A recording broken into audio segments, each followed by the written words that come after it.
Hello students, आप सभी का हार्दिक स्वागत है। जैसा कि अपन यहाँ पे जेट के लिए क्लासेस शुरू कर रहे हैं और जेट के अंदर क्या होता है, मोस्टली केमिस्ट्री जो टॉपिक होता है, रसायन विज्ञान जो सब्जेक्ट रहता है, उसमें मोस्टली बच्चे क्या रहते हैं, थोड़ा सा परेशान रहते हैं। इनके बच्चों को केमिस्ट्री समझ में नहीं आती है।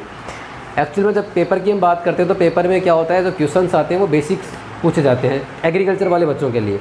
तो आज हम जेट के लिए केमिस्ट्री स्टार्ट कर रहे हैं और उसमें हमारा सबसे बेसिक जो टॉपिक रहेगा वो रहेगा एटॉमिक स्ट्रक्चर, जिसे हम बोलते हैं परमाणु संरचना।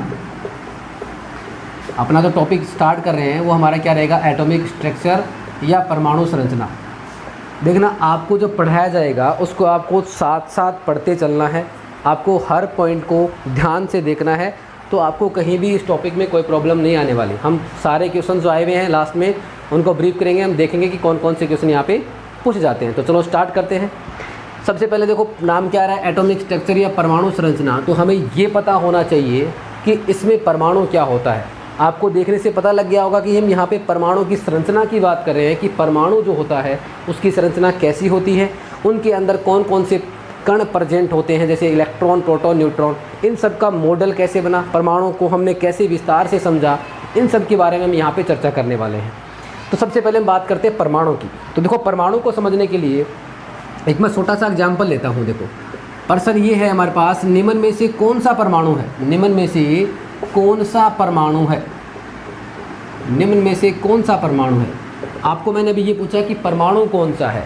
आपको एग्जाम्पल के लिए यहाँ पे ऑप्शन दिया गया है H2, दूसरा आपको दिया गया है He, तीसरा आपको दिया गया है नाइट्रोजन और फोर्थ आपको दिया गया है O3। आपसे क्वेश्चन ये पूछा है कि निम्न में से कौन सा परमाणु है। तो यहाँ पर आपके दो से ज़्यादा ऑप्शन सही हो सकते हैं, अपन समझने के लिए एग्जाम्पल ले रहे हैं। तो मुझे बताओ कि अगर आप यहाँ पे आंसर देने जाओगे तो सभी लोगों को पता है क्या कि आप लोग ये पढ़ते हो कि परमाणु जो होता है, सबसे पहले जब परमाणु को परिभाषित करने की बात की गई तो ये कहा गया कि परमाणु एक अविभाज्य कण होता है। क्या होता है? अविभाज्य कण। देखो, जब भी किसी चीज़ की खोज की जाती है, उसके बारे में एनालिसिस किया जाता है, तो सबसे पहले कुछ थीसिस होती है। तो सबसे पहले जब परमाणु के बारे में बात की गई तो हमारे एक महान साइंटिस्ट हुआ करते थे, उनका नाम था डाल्टन। तो डाल्टन जी ने ये कहा, देखो परमाणु जो होता है वो क्या होता है, अविभाजित कण। इनका कहने का मतलब सीधा सा था कि आप परमाणु को तोड़ नहीं सकते, परमाणु सबसे छोटी इकाई होती है।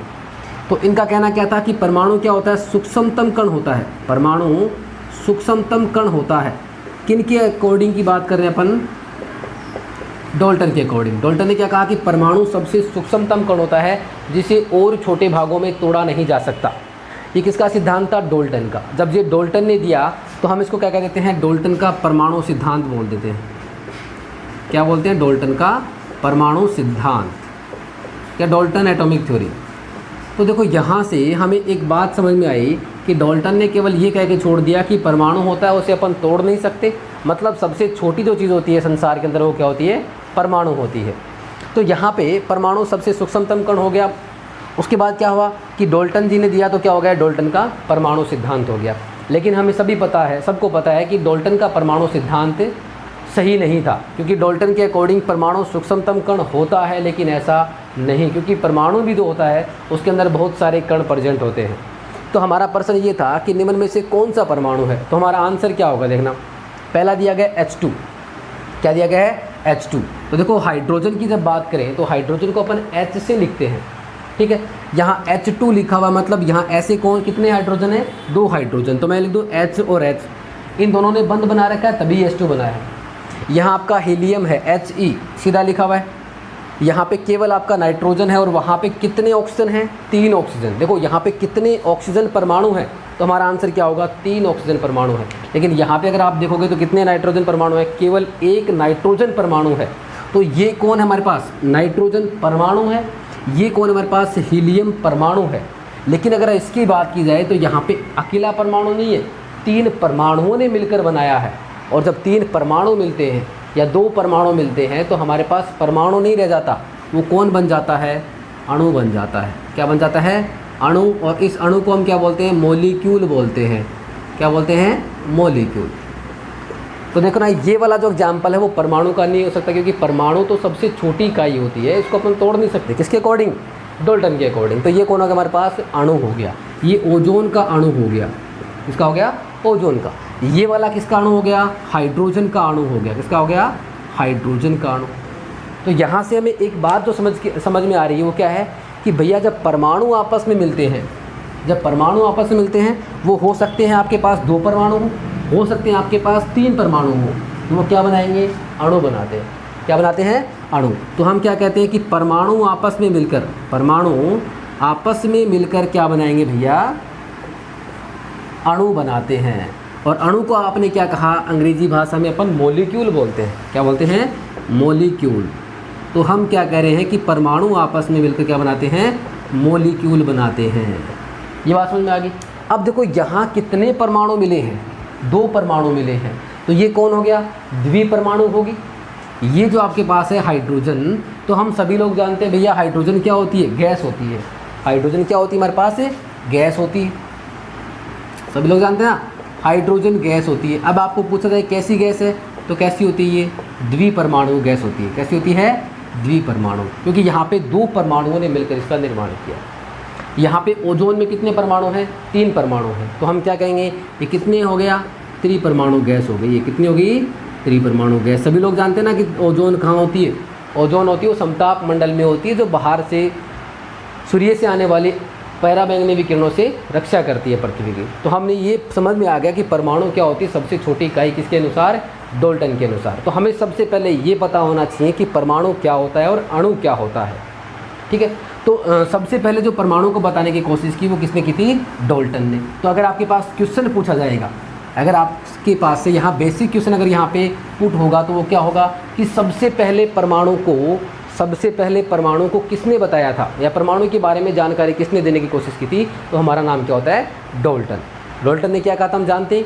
अविभाज्य कण होता है, अनडिवाइडेबल पार्टिकल, सबसे छोटा कण होता है जिनसे मिलकर सबका निर्माण होता है। लेकिन जैसे ही डाल्टन जी आए, तो डाल्टन जी के बाद जस्ट कौन आता है? थॉमसन आता है। कौन आता है? थॉमसन। इसे हम बोलते हैं थॉमसन मॉडल। अब ज़रा देखना, अपन एक एक्सपेरिमेंट करते हैं। कई बार क्या होता है, जब अपन कई बार बालों में कंघी करते हैं, तो होता क्या है कि बालों में कंघी करते वक्त बाल और कंघी आपस में एक दूसरे को आकर्षित करते हैं। तो ऐसा होने का मतलब क्या हुआ? वहाँ पे कोई ना कोई चार्ज या कोई ना कोई आवेश का स्थानांतरण हुआ है, और जब आवेश का स्थानांतरण हुआ है तब ये डाल्टन का एक्सपेरिमेंट तो फेल हो गया। तो हम किसकी बात करते हैं यहाँ पे? थॉमसन मॉडल की। अब थॉमसन जी क्या कहते हैं? देखो, थॉमसन ने, सभी लोग जानते हैं किसकी खोज की थी? इलेक्ट्रॉन की खोज की। तो थॉमसन ने किसकी खोज की थी? इलेक्ट्रॉन की डिस्कवरी या खोज की थी। यहाँ पे थॉमसन मॉडल क्या कहता है? देखो, हमारे एक एग्जाम्पल देते हैं अपन यहाँ पे। ये हमारे पास कोई वाटरमेलन तरबूज रखा हुआ है। क्या रखा हुआ है? तरबूज रखा हुआ है। तो ऐसा नहीं है कि ये जो सारे के सारे थे वो एक कल्पनाएँ थी ना। तो थॉमसन ने क्या कहा कि यहाँ पे जो तरबूज होता है, इस तरबूज के अंदर क्या होता है? पूरा का पूरा रेडिश पार्ट होता है, लाल भाग होता है, वो पूरे तरबूज में फैला रहता है। सभी लोगों ने खाया होगा ना। तो ये जो तरबूज का लाल भाग होता है वो पूरे तरबूज में फैला है। इसके अंदर क्या प्रेजेंट होते हैं? बीज लगे होते हैं। क्या लगे होते हैं? सीड्स या बीज लगे होते हैं। क्या लगे होते हैं? बीज। तो ये मान लो कि किसी टाइम पे आपके थॉमसन जी क्या कर रहे थे? तरबूज खा रहे थे। तो उनके दिमाग में आइडिया आ गया कि क्यों ना ऐसा होता हो कि आपका परमाणु जो है वो किससे मिलकर बना हो? किससे मिलकर बना हो? यहाँ पे इलेक्ट्रॉन से मिलकर बना हो और प्रोटॉन से मिलकर बना हो। मतलब यहाँ पे क्या हुआ कि इस थॉमसन ने कहा कि तरबूज का जो लाल भाग है वो क्या होता है? परमाणु का धनावेशित भाग होता है। क्या होता है? परमाणु का धनावेशित भाग। और ये जो बीज हैं जो एक निश्चित दूरी पर उपस्थित होते हैं वो क्या होता है? ऋणावेशित भाग होता है। क्या होता है? ऋणावेशित भाग। यहाँ से केवल एक ही इंपॉर्टेंट क्वेश्चन बनता है, 2। एक तो इसका मॉडल का नाम क्या होता है, दूसरा एक मॉडल क्वेश्चन और बनता है, देखेंगे अपन यहाँ पे। तो इसमें क्या हुआ कि थॉमसन ने क्या कहा कि परमाणु जो होता है वो एक गोलाकार भाग होता है जिसके अंदर क्या होता है? धनावेश होता है, वो पूरे परमाणु के अंदर बिखरा हुआ रहता है। जबकि इलेक्ट्रॉन जो होते हैं या जो ऋणावेशित भाग होता है परमाणु का, वो ठीक वैसे ही रहता है जैसे कि तरबूज में बीज बिखरे होते हैं निश्चित दूरियों पे। तो यहाँ पे एक सबसे इम्पोर्टेंट बात आती है, मैं उसको क्वेश्चन से सॉल्व करूँगा कि मेरा क्वेश्चन ये है कि परमाणु होता है, परमाणु होता नहीं। यहाँ पे क्वेश्चन पूरा करते हैं। परमाणु स्थायी अवस्था में होता है या परमाणु स्थायी होता है? किस स्टेट में परमाणु जो है वो आपका स्टेबल होगा, स्थायी होगा। पहला क्वेश्चन मेरा ये पहला ऑप्शन ये है धनावेशित हो, जब परमाणु कैसा आपका धनावेशित हो। दूसरा मेरा ये है कि परमाणु जब आपका कैसा हो ऋणावेशित हो। और तीसरा यहाँ से मैं बोल देता हूँ कि परमाणु आपका कैसा हो उदासीन। और चौथा आपके पास कोई भी यहाँ पे ऑप्शन नहीं है। तो आपको इसके बारे में सोचना है कि परमाणु जो होता है वो कब स्थायी होता है। सोचो ज़रा, तो हमारा आंसर क्या आएगा। देखो ज़रा बहुत इंटरेस्टिंग क्वेश्चन है, परमाणु स्थायी कब होता है। तो आपका परमाणु स्थायी होता है जब हमारे पास कोई भी आवेश नहीं होता हो। मतलब आपका परमाणु किस अवस्था में स्थायी होगा, उदासीन अवस्था में होगा। किस में होगा, उदासीन। इसको कैसे एक्सप्लेन करेंगे, देखो प्रश्न तो आपके पास यही आता है। अब देखो मैंने कहा कि थॉमसन जो था, थॉमसन ने क्या कहा कि परमाणु के अंदर जो आपका धनावेशित भाग होगा, पॉजिटिव जो भाग होगा, वो धनावेश किसके बराबर होगा, ऋणावेश के बराबर होगा। थॉमसन ने क्या कहा कि आपके परमाणु में जो धनावेशित भाग है वो ऋणावेशित के बराबर है। जब +5 मैंने कहा कि आपको मैंने 5 रुपये दे दिए और वापस मैंने आपसे 5 रुपये रिटर्न ले लिए, तो आपके पास कुल कितना था, पहले 0 था, अब कितना है 0। तो यहाँ जो 0 है वो कितना है, उदासीन है, कोई भी चार्ज नहीं है। तो हम क्या कहेंगे कि आपका परमाणु कैसा है, उदासीन। क्वेश्चन ये आता है कि परमाणु की विद्युत उदासीन प्रकृति को, परमाणु की विद्युत उदासीन प्रकृति को सबसे पहले किसने बताया। तो आपका आंसर क्या हो जाएगा, थॉमसन। क्या हो जाएगा, थॉमसन। क्योंकि जब परमाणु की बात करते हैं तो परमाणु हमेशा किस अवस्था में स्थायी होता है, तो आंसर क्या होता है, उदासीन होता है। क्या होता है, उदासीन। तो हमारे पास क्या कंक्लूजन निकल के आया कि थॉमसन के अनुसार परमाणु के अंदर संपूर्ण धनावेशित भाग संपूर्ण ऋणावेश के बराबर होता है, अर्थात परमाणु कैसा होता है, उदासीन। तो प्रश्न अगर आपसे पूछे कि परमाणु विद्युत रूप से कैसा होता है, तो कैसा होता है, उदासीन होता है। तो सबसे इम्पोर्टेंट बात यही है कि परमाणु को विद्युत उदासीन प्रकृति को किसने बताया था, वो थॉमसन। एक क्वेश्चन तो ये हो गया। सेकंड क्वेश्चन बताओ, आपने यहाँ पे समझा किससे है, तरबूज से समझा है। और तरबूज से समझने का मतलब मैं क्या ये कह सकता हूँ क्या कि तरबूज मॉडल जो था, वो तरबूज मॉडल किस मॉडल को कहा जाएगा, थॉमसन मॉडल को कहा जाएगा। तरबूज को अंग्रेजी भाषा में क्या बोलते हैं, वाटरमेलन बोलते हैं, वाटरमेलन। तो वाटरमेलन मॉडल कौन सा हो जाएगा, थॉमसन मॉडल हो जाएगा। कौन सा हो जाएगा, थॉमसन मॉडल। एक बात और समझना, जैसे लड्डू होते हैं, पीले रंग की बूंदी होती है ना, उसमें कहीं जगह छोटी छोटी क्या होती है, लाल रंग की या गुलाबी रंग की, जैसे मान लो कि बूंदियाँ आ गई, तो लड्डू जो है उस लड्डू के अंदर क्या होती है, बूंदियाँ होती हैं। तो इस मॉडल को हम लड्डू बूंदी मॉडल भी बोल सकते हैं। क्या बोल सकते हैं, लड्डू बूंदी मॉडल भी बोल सकते हैं। एक बात और सुनना, जैसे मान लो कि ये हमारे पास कोई केक रखा हुआ है ना, केक है। आजकल क्या होता है, केक के अंदर हम चॉकलेट्स डिप करते हैं। ये मान लो कि सारे की सारी डेयरी मिल्क यहाँ पे डिप की हुई है, तो इसको मैं प्लम मान लेता हूँ, इसको पुडिंग मान लेता हूँ। तो यहाँ जो प्लम पुडिंग होता है, इस मॉडल का नाम एक और क्या होता है, प्लम पुडिंग मॉडल होता है। क्या होता है, प्लम पुडिंग मॉडल। तो हमने क्या कहा कि थॉमसन मॉडल का दूसरा नाम क्या हो गया, तरबूज मॉडल बोलते हैं, वाटरमेलन बोलते हैं, लड्डू बूंदी या फिर प्लम पुडिंग मॉडल। इससे केवल 2 ही क्वेश्चन बनते हैं। समझ में आ गई ना बात। तो ये था हमारा थॉमसन का मॉडल। लेकिन थॉमसन मॉडल भी हमें पूरी तरह से परमाणु के बारे में नहीं बता पाया, इसलिए हम थॉमसन मॉडल से आगे कहाँ चलते हैं, नेक्स्ट मॉडल की तरफ। और वो मॉडल हमारे पास होता है रदरफोर्ड मॉडल। क्या होता है, रदरफोर्ड मॉडल।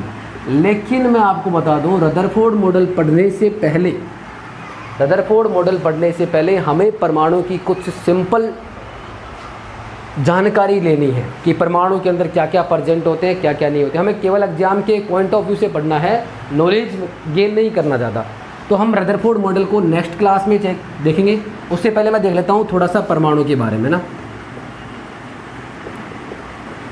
समझना यहाँ पे। परमाणु जो होता है, हमें सबको पता है कि परमाणु जो होता है उसके केंद्र में नाभिक होता है। क्या होता है, नाभिक। और हम यहाँ पे प्लस से इंडिकेट करते हैं। उसके चारों ओर क्या होती है, कक्षाएं होती हैं, ऑर्बिट जिन्हें बोलते हैं, कोष जिन्हें हम बोल सकते हैं। और उन कोष में कौन चक्कर लगाता है, इलेक्ट्रॉन चक्कर लगाता है। तो आपको सभी को पता है कि परमाणु होता है, उसके केंद्र में नाभिक होता है और नाभिक के चारों ओर क्या होती हैं, इलेक्ट्रॉन चक्कर लगाते हैं। पहले इससे पहले का आप एक बात समझना, मैंने कहा कि परमाणु जो होता है उस परमाणु में 3 फंडामेंटल पार्टिकल्स, या हम ऐसे बोल सकते हैं कि 3 मूलभूत कण। मूलभूत कण ये कैसे पता चले, कहाँ से आए, ये अपन आगे चर्चा करेंगे। 3 मूलभूत कण, जिसे हम कैसे क्या सकते हैं, 3 अवपरमाणु कण भी बोल सकते हैं इनको। 3 अवपरमाणु कण, मतलब जब जैसे जैसे हमने परमाणु को ज़्यादा जानने की कोशिश की तो हमें क्या पता चला कि परमाणु के अंदर 3 कण पहले से ही प्रेजेंट होते हैं। और वो 3 अपरमाणु कण कौन कौन से प्रेजेंट होते हैं आपके पास? एक होता है इलेक्ट्रॉन। कौन होता है? इलेक्ट्रॉन। और इस इलेक्ट्रॉन को अपन स्मॉल ई से दर्शाते हैं। दूसरा होता है हमारे पास प्रोटॉन। इस प्रोटॉन को अपन स्मॉल पी से दर्शाते हैं। तीसरा होता है हमारे पास न्यूट्रॉन, और इस न्यूट्रॉन को अपन स्मॉल एन से दर्शाते हैं। लेकिन यहाँ पे काम की बात क्या है कि आपका जो इलेक्ट्रॉन होगा, एक बार मैं इसको मिटा देता हूँ, आपका जो इलेक्ट्रॉन होगा वो इलेक्ट्रॉन क्या होता है? धनावेशित होता है या ऋणावेशित? तो हम क्या कहेंगे? इलेक्ट्रॉन हमारा ऋण आवेशित होता है। ऋणावेशित बोले तो ऋण नेगेटिव चार्ज होता है। आपका प्रोटॉन कैसा होता है? P4 प्रोटॉन, P4 पॉजिटिव बोले तो धनावेशित होता है। और आपका न्यूट्रॉन जिसके ऊपर कोई आवेश नहीं होता वो कैसा होता है? उदासीन होता है। कैसा होता है? उदासीन। तो हमें ये इस बात का पता चल गया कि परमाणु के अंदर इलेक्ट्रॉन होता है, प्रोटॉन होता है, न्यूट्रॉन होता है, और इन 3 मूलभूत कणों से मिलकर ही किसका निर्माण होता है? परमाणु का निर्माण होता है।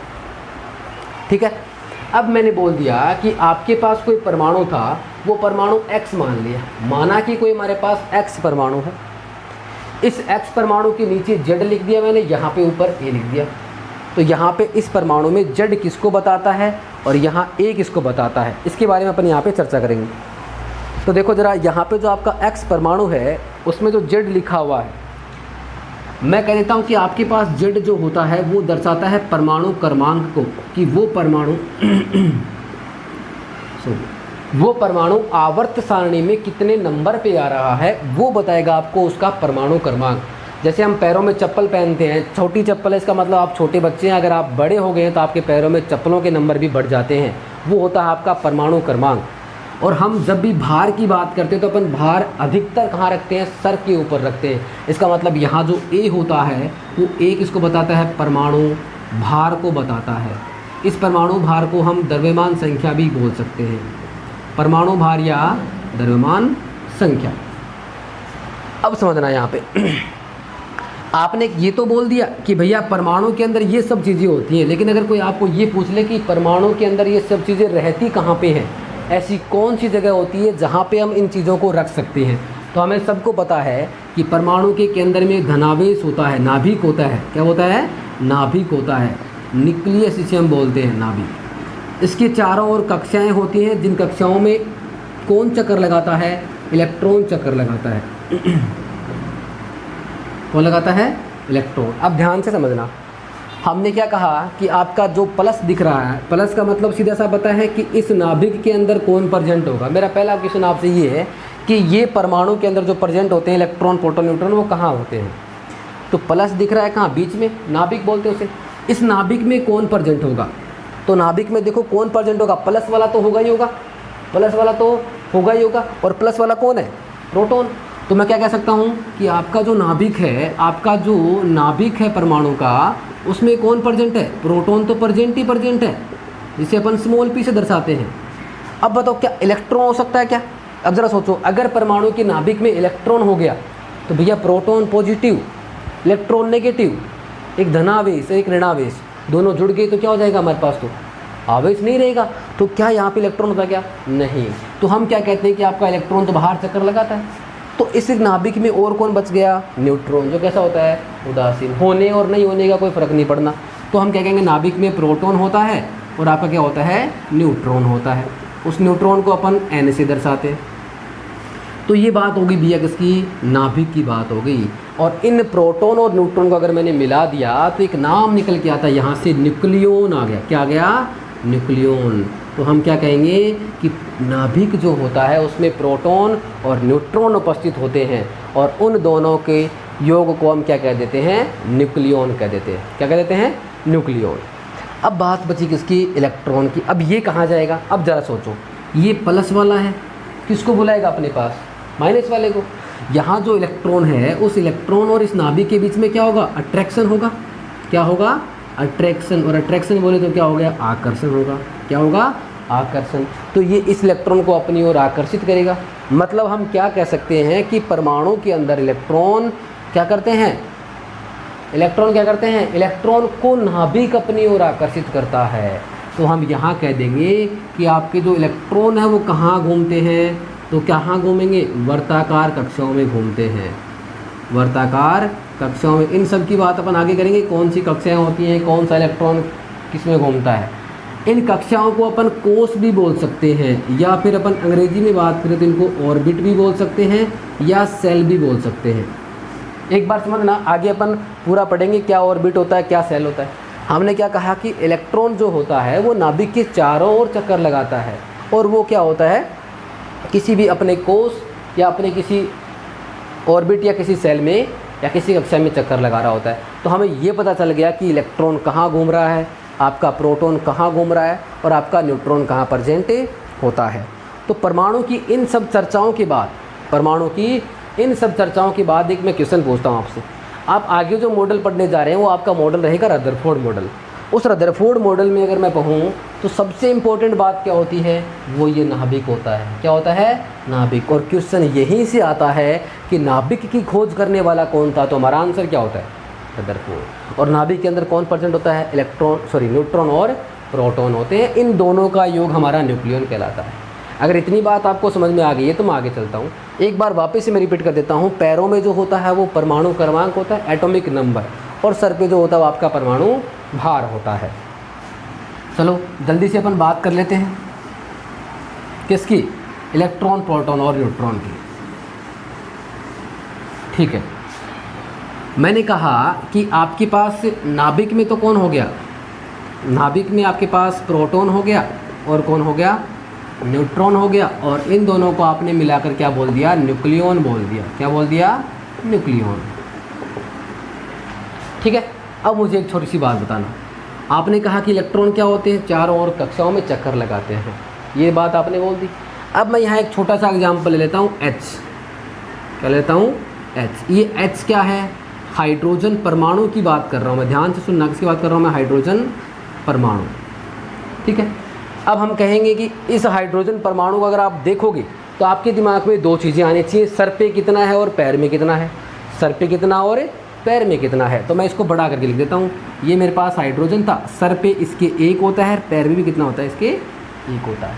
इसका मतलब यहाँ पैर में कौन होता है, जेड, और जेड क्या होता है, परमाणु क्रमांक होता है।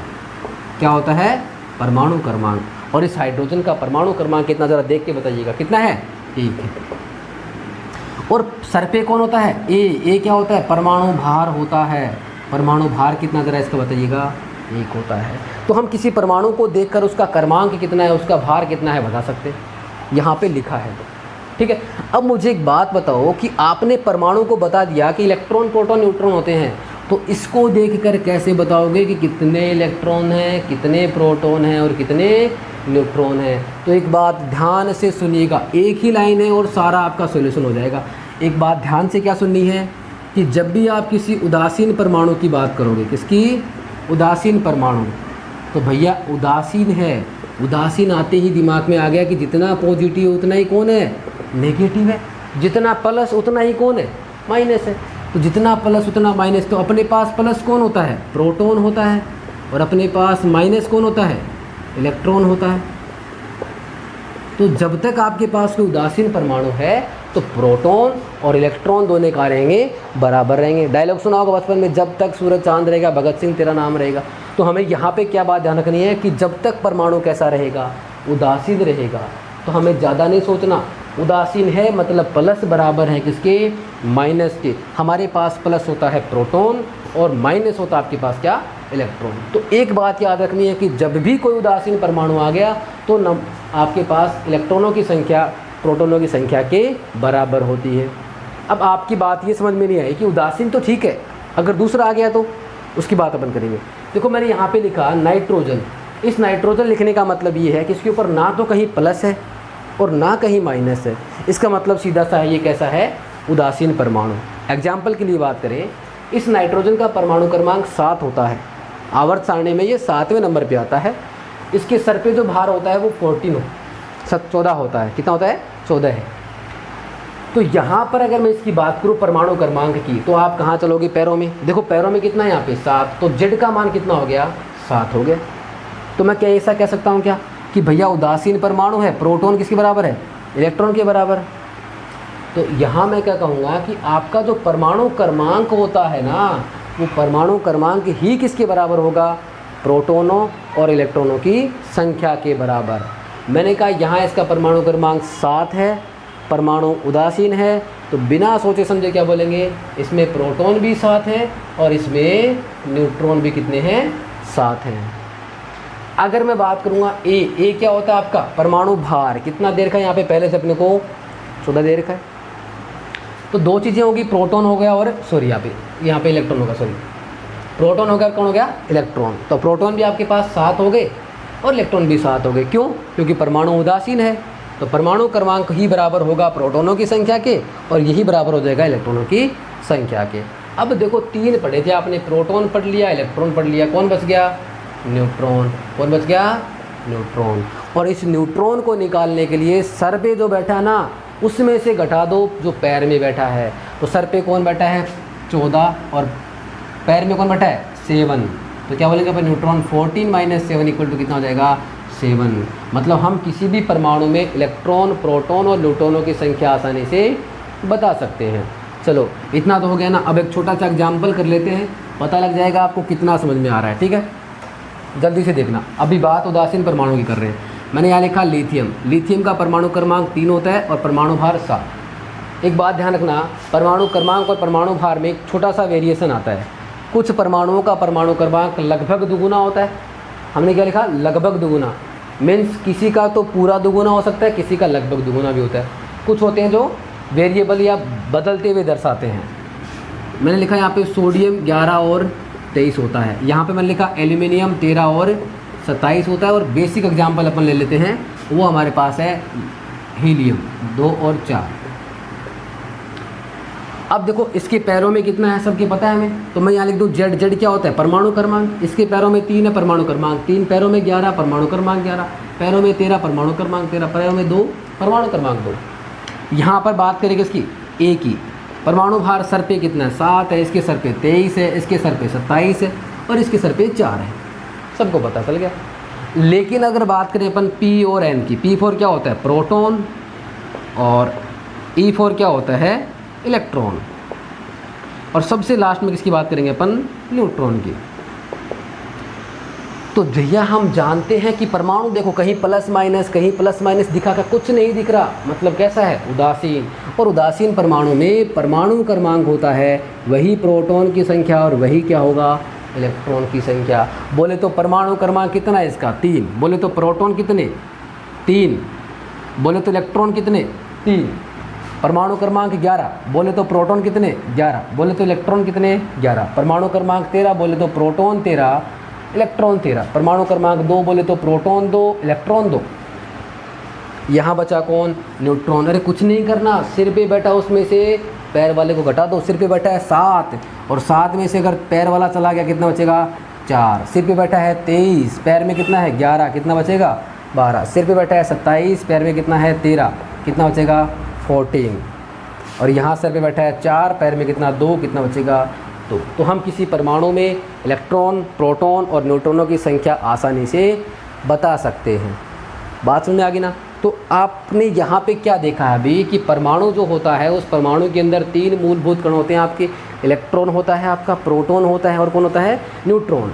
Proton P4, proton P4 positive, मतलब प्रोटॉन आपका धनावेशित भाग हो गया। इलेक्ट्रॉन जो होता है वो ऋणावेशित भाग हो गया। और N4 न्यूट्रॉन, N4 न्यूट्रल, मतलब आपका न्यूट्रॉन है वो आपका उदासीन भाग हो गया। तो P और N, प्रोटॉन और न्यूट्रॉन दोनों मिल गए, कहाँ बैठे रहते हैं, नाभिक में बैठे रहते हैं। कहाँ बैठे रहते हैं, नाभिक में। और नाभिक में बैठ गए तो हमने क्या कहा था उनको, न्यूक्लियन कहा था। क्या कहा था, न्यूक्लियन। इलेक्ट्रॉन जो आपका क्या कर रहा है, चारों ओर चक्कर लगा रहा है। और चारों ओर जो चक्कर लगाता है उन्हें क्या कहते हैं अपन, कक्षाएँ कहते हैं, या ऑर्बिट या सेल भी कह देते हैं। अब यहाँ पे बात आती है उदासीन परमाणु की। तो उदासीन परमाणु एक उदासीन होता है, या परमाणु हमेशा उदासीन अवस्था में स्थायी होता है। ये सबसे पहले बताने वाला वैज्ञानिक कौन था, जे.जे. थॉमसन। कौन था आपका, जे.जे. थॉमसन, जिसने इलेक्ट्रॉन की खोज की थी। उसके बाद अगर अपन बात करें तो परमाणु के बारे में सबसे पहले बताने का श्रेय किसको जाता है? डाल्टन को जाता है। और डाल्टन ने क्या कहा था कि परमाणु जो होता है वो सबसे छोटा कण होता है, उसको और अधिक नहीं तोड़ा जा सकता, जिसे डाल्टन का परमाणु सिद्धांत भी अपन ने कहा था। थॉमसन मॉडल का दूसरा नाम क्या था? परमाणु मॉडल।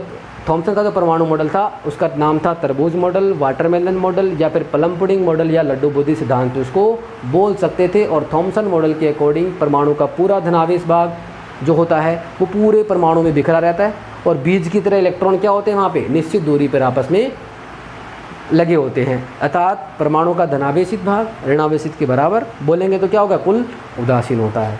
उसके बाद हमने उदासीन परमाणु की बात की। उदासीन परमाणु में प्रोटॉन होते हैं वो इलेक्ट्रॉन के बराबर होते हैं, और हम कह सकते हैं कि वो किसके बराबर होते हैं? परमाणु के क्रमांक के बराबर। परमाणु क्रमांक को अपन Z से दर्शाते हैं और परमाणु भार को A से दर्शाते हैं। ठीक है, आज के लेक्चर में अपन इतना ही पढ़ते हैं। नेक्स्ट लेक्चर में हम देखने वाले हैं तो धनावेशित परमाणु और ऋणावेशित परमाणु में कण कैसे इलेक्ट्रॉन और प्रोटॉनों की संख्या ज्ञात करते हैं, और उसके साथ ही अपन चर्चा करेंगे नेक्स्ट मॉडल पे जो आपका है रदरफोर्ड मॉडल। तब तक बने रहिए, धन्यवाद।